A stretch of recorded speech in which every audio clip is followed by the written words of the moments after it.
जो पानी बहुत साफ होता है उसमें मछलियां नहीं रहती, लेकिन जो पानी गंदा होता है उसमें आपको ढेर सारी मछलियां मिल जाएगी।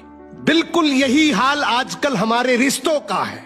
जो इंसान जितना ज्यादा सच्चा और साफ दिल का होता है वो उतना ही ज्यादा अकेला रहता है, और जो इंसान जितना ज्यादा झूठा और धोखेबाज होता है वो उतना ही सबका प्यारा बन जाता है। झूठी और फरेबी बातें सुन। एक मेंढक था, वो एक छोटे से कुएं में रहता था। वो अपने कुएं को ही पूरी दुनिया समझता था। उसे लगता था कि इस दुनिया में इससे बड़ा कुछ नहीं हो सकता। एक दिन उस कुएं में एक मछली आई। मेंढक बोला, अरे तू कौन है और कहां से आई है? मछली बोली, मैं समुंदर से आई हूं। अब मेंढक, जिसने बाहर की दुनिया कभी नहीं देखी, बोले, ये समुंदर क्या होता है? मछली बोली, समुद्र एक विशाल पानी का भंडार होता है जिसमें बहुत पानी होता है। मेंढक ने एक जोर से, शेर जंगल का राजा होता है। एक दिन इसी बात को लेकर जंगल में एक बहस छिड़ी कि क्यों हर बार शेर ही जंगल का राजा होता है।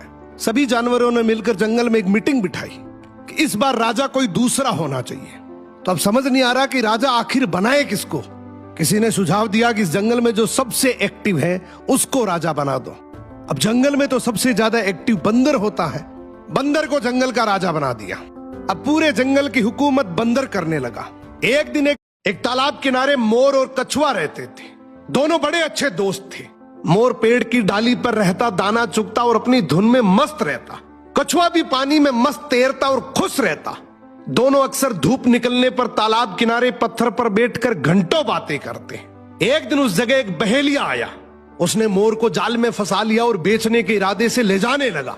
मोर मायूस होकर बोला, मुझे जहां ले जाना चाहते हो ले जाओ, लेकिन जाने से पहले आखिरी बार मुझे। जंगल के कोने में एक छोटी सी चिंटी रहती थी। सब उसको देखकर हंसी उड़ाते थे कि इतनी छोटी सी तू क्या ही कर लेगी, तेरा इस जंगल में क्या ही वजूद है। सब जंगल के जानवर रोज उसकी मजाक उड़ाते थे, लेकिन इस चिंटी को इन सब की बातों का कोई असर नहीं होता था। वो अपनी धुन में मस्त रहती थी। एक दिन इसी जंगल में भयंकर आग लग गई। सभी जानवर अपनी जान बचाने के लिए इधर उधर भागने लगे।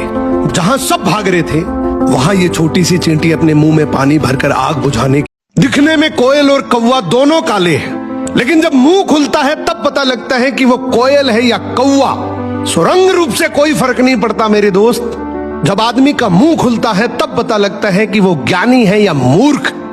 रंग रूप तो सिर्फ एक आंखों का धोखा है। असली पहचान तो आदमी की जुबान और व्यवहार से होती है। याद रखना, जब कौवा बोलता है तो लोग डंडे लेके पीछे पड़ते हैं, वहीं जब कोयल बोलती है तो लोग बड़े चाव से सुनते हैं।